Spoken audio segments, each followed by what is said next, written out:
अस्सलामुअलैकुम students, welcome to the biology academy. आज जो हमारा वीडियो लेक्चर नंबर 11 है, जिसमें मैंने आपको पहले बताया पहले वीडियो में कि आज हम पढ़ेंगे मस्टर्ड प्लांट और उसके बाद हम पढ़ेंगे फ्रॉग के बारे में, जो कि हमारे पास थे मल्टी सेलुलर। तो मस्टर्ड प्लांट की बात कहें जिसे हम ब्रासिका कैम्प्रेस्टिस बोलते हैं, ठीक है, commonly known as a mustard plant. इसको हम मस्टर्ड बोलते हैं कॉमन इंग्लिश में, और ये जो है इसकी साइंटिफिक नेम है, एम या एम लिखा गया है, ठीक है। ये जो है इसकी ब्रासिका कैम्पेस्ट्रिस जो है इसका साइंटिफिक नेम है, और कॉमनली इसको इंग्लिश में मस्टर्ड बोला जाता है, और इसे हम अपने लोकल लैंग्वेज में सरसों बोलते हैं, साग, ठीक है भाई, सिंधी में साग, इसको हम सरसों बोलते हैं। ये हमारे पास एक मल्टीसेलुलर प्लांट होता है and cultivated in season of winter. सर्दियों में इसको जो है बोया जाता है, इसको जो है जमीन में लगाया जाता है। The leaves of this plant are used as a vegetable. इसकी जो लीव्स हैं, ये जो लीव्स हैं, इसको हम जो है एज अ वेजिटेबल यूज करते हैं, इसको खाते हैं। And seeds are used as a oil extraction. इसके जो सीड्स हैं, दाने दाने सीड होते हैं हमारे पास, उसको हम जो है उनसे तेल निकालते हैं, जो कि हम बालों वगैरह पे लगाते हैं, मस्टर्ड ऑयल जो कि मशहूर है। उसके बाद हमारे पास आता है इसकी लेंथ। इसकी टोटल हम लेंथ की बात करें तो हमारे पास इसकी लेंथ जो है वो है 1 से 1.5 मीटर, 1 से 1.5 मीटर, ठीक है, इसकी लेंथ होती है। उसके बाद this plant has two parts, इसके दो हिस्से होते हैं। एक हमारे पास वेजिटेबल पार्ट, और दूसरा हमारे पास जो है रिप्रोडक्टिव पार्ट। इसकी हम वेजिटेबल पार्ट वो है हमारे पास जो कि स्टेम और लीव्स। इसकी जो स्टेम और लीव्स यहाँ तक जो है हमारे पास क्या है, वेजिटेटिव, ये पार्ट हमारे पास है वेजिटेटिव। और रिप्रोडक्टिव पार्ट हमारे पास है जिसमें हमारे पास फ्लावर आते हैं। ये जो पार्ट ऊपर का हिस्सा होता है जहाँ पे फ्लावर होता है, यहाँ पे जो है प्लांट की रिप्रोडक्शन वगैरह होती है, पोलिनेशन होता है, वो पार्ट हमारे पास जो है इसकी जो है एक तो हमारे पास क्या है स्टेम और वेजिटेबल, के दो पार्ट्स हैं। This part of plant has two parts, vegetative part, और दूसरा हमारे पास है स्टेम एंड लीव्स आर का रिप्रोडक्टिव पार्ट। ये जो ऊपर वाले हमारे पास हैं इसको हम रिप्रोडक्टिव कहेंगे, रिप्रोडक्टिव, ये रिप्रोडक्टिव, और ये वेजिटेटिव या वेजिटेबल, वेजिटेटिव, वेजिटेटिव पार्ट, जिसमें हमारे पास स्टेम और लीव्स आते हैं।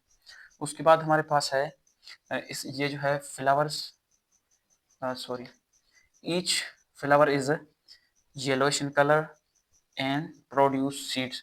जो उसके फ्लावर होते हैं वो येलो कलर के होते हैं। उसके बाद ये जो है हमारे पास सीड प्रोड्यूस करता है। इसकी मैं आपको जो है ये बताऊं तो इसमें ये हमारे पास है फ्लावर, उसके बाद ये फ्रूट होता है इसके अंदर जो कि आगे चल के सीड प्रोड्यूस करता है। ये इसके लीव्स होते हैं, ये इसका पूरा स्टेम होता है जो कि पतला सा होता है, येलोइश कलर का, ग्रीन कलर का। उसके बाद हमारे पास इसके रूट होते हैं। ये जो था हमारे पास मस्टर्ड प्लांट था। सेकंड नंबर पर हमारे पास जो मल्टीसेलुलर ऑर्गेनिज्म है वो है फ्रॉग। फ्रॉग आप देख रहे हैं यहाँ पे बना हुआ है इसका स्ट्रक्चर। फ्रॉग जो है हम इसको साइंटिफिकली राना टिग्राना बोलते हैं। इसका जो है ये साइंटिफिक नेम है, और ये एक किस्म का जो है स्पॉटेड फ्रॉग है, जिसके बॉडी के ऊपर ऐसे स्पॉट बने हुए हैं। इसको हम साइंटिफिकली राना टिग्राना बोलते हैं। ये हमारे पास जो है और रीजन में मिलता है, हमारे इर्द गिर्द मिलता है। ये एक किस्म का मल्टीसेलुलर एनिमल है। ये जो है पानी में भी रहता है, और उसके अलावा लैंड जमीन पर भी रहता है, पानी में, और जमीन जो खुश्की है वहां पर भी रहता है। इसकी बॉडी जो है दो हिस्सों में डिवाइड किया गया है। एक इसके हेड होता है और दूसरा इसका ट्रंक होता है। इसकी जो है नेक वगैरह नहीं है, ये गर्दन जो है इसमें अवेलेबल नहीं है। ये किसका है, जो है हेड का रीजन है, और ये जो पीछे वाला है ये ट्रंक का है, ठीक है भाई। इसकी बॉडी के दो रीजन्स हैं, हेड और ट्रंक। उसके बाद देर आर नो नेक्स की जो है गर्दन वगैरह नहीं है। Its body made up of organ system. इसके अंदर जो है कई ऑर्गन सिस्टम बने हुए हैं, जो कि हमारे पास all organs are made up of different tissues. जो है कई टिश्यू मिलकर एक ऑर्गन बनाते हैं, जो मैंने पहले आपको पढ़ाया था। इसकी जो है बॉडी कई टिश्यूज से बनी हुई है, such as epithelial tissue, glandular tissue, muscular tissue, nervous tissue. ये सारे टिश्यू जो है इसके अंदर मौजूद हैं।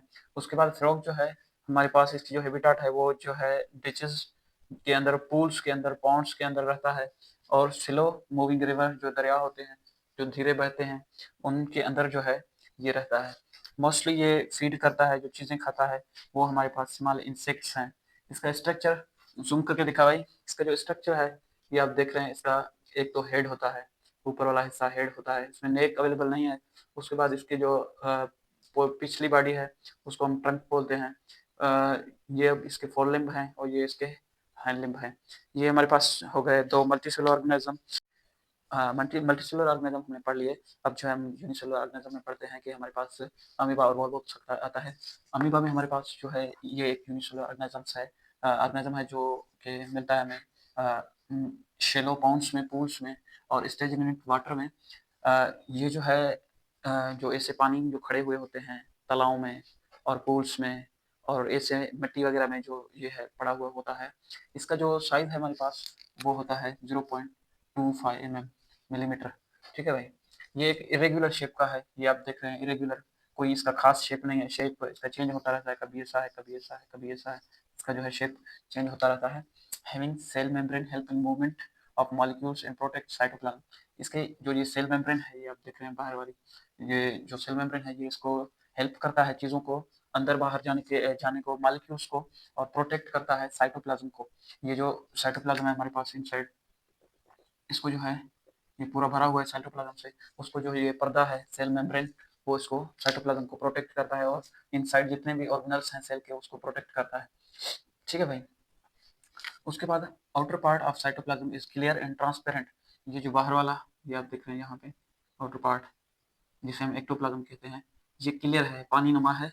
और ये जो है एक्टोप्लाज्म इसको बोला जाता है, एक्टोप्लाज्म। ठीक है भाई, ectoplasm and inner called endoplasm. ये जो इनसाइड का है इसको हम इंडोप्लाज्म बोलते हैं। Contents nucleus, food vacuoles, mitochondria, ETC. Amoeba moves by false foot called pseudopodia. ये जो स्ट्रक्चर आप देख रहे हैं यहाँ पे, इसको हम सीडोपोडिया कहते हैं। ये जो है मूवमेंट, ये जो सेल मेम्ब्रेन है इसके बने हुए होते हैं, खास स्ट्रक्चर नहीं है इसके अंदर। ये जो है पाँव एक किस्म के एक फोल्डिंग से बने हुए होते हैं। ये जो इसका बाहरी एक्टोप्लाज्म है उससे बने हुए होते हैं, मेम्ब्रेन से बने हुए होते हैं, जो कि स्ट्रक्चर इसका चेंज होता रहता है, इसके जरिए ये जो है मूव करता है, तभी इसको हम स्यूडो कहते हैं। खास स्ट्रक्चर मूवमेंट का नहीं है, ये फॉल्स लेग्स हैं इनके अंदर। और इसकी हम स्ट्रक्चर को पढ़ें तो ये बाहर वाला इसका एक्टोप्लाज्म है ये, और ये अंदर वाला इसका एंडोप्लाज्म है। ये देखो यहाँ मैंने लिखा एंडोप्लाज्म। और ये इसका वैक्यूल है, ये इसका न्यूक्लियस है, इसकी जो है माइटोकॉन्ड्रिया है। ये जो है इसके जो लेग नुमा स्ट्रक्चर है जो इसको मूवमेंट हेल्प करते हैं, वो इसका सीडोपोडिया है। और ये जो है सेल मेम्ब्रेन है। सो इसके बाद हम नेक्स्ट जो है वॉल्वॉक्स पढ़ते हैं। उसके बाद हमारे पास दूसरे नंबर पे जो यूनिसेलुलर है वो है वॉल्वॉक्स। वॉल्वॉक्स को हम पॉलीफाइलेटिक कहते हैं क्योंकि इसके मैनी एंसेस्टर होते हैं। ये जीनस क्लोरोफाइट से बिलोंग करता है, जो कि ग्रीन एल्गी होते हैं। और ये जो फैमिली है वोल्विकेसी से बिलोंग करता है। ये हमारे पास एक स्फेरिकल कॉलोनी बनाते हैं, गोल जो है कॉलोनी बनाते हैं।